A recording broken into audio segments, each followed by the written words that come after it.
Geiger counter and background radiation.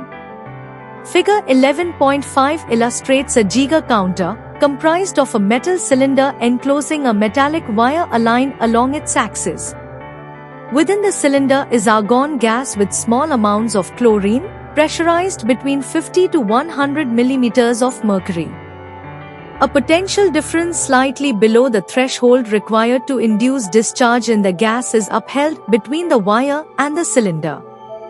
Alpha particles, along with other particles under study, can permit through a thin glass or mica window into the counter.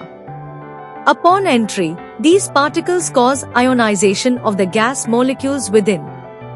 The resulting ions are then accelerated by the electric field existing between the wire and the cylinder, leading to further ionization through collisions.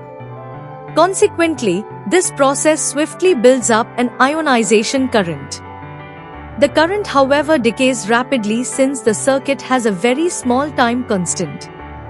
Consequently, there is a brief surge in current or potential across the R component. This electric surge is either amplified to trigger an electronic counter or activate the counting rate meter. Consequently, a higher count rate is observed when a greater number of charged particles from a radioactive source enter the cylinder. Background radiation. It has been observed that even in the absence of a radioactive source nearby, the Geiger counter consistently registers some charged particles.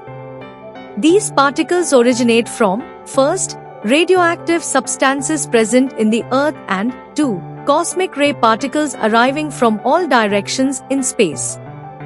The radiation which is present everywhere on the Earth because of the radioactive substances and the cosmic ray particles are called background radiation.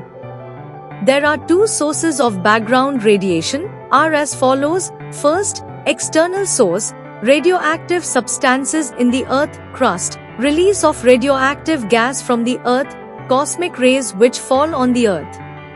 2. Internal source, small traces of radioactive materials are present in our body.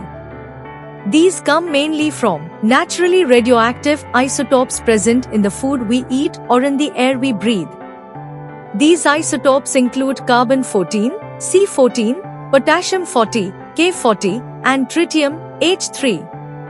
Besides external exposure, radiation damage can come from inhaling air containing radioisotopes and eating food contaminated with radioisotopes. Since we are not exposed to a very large dose of radiation, it does not cause any serious biological damage to us.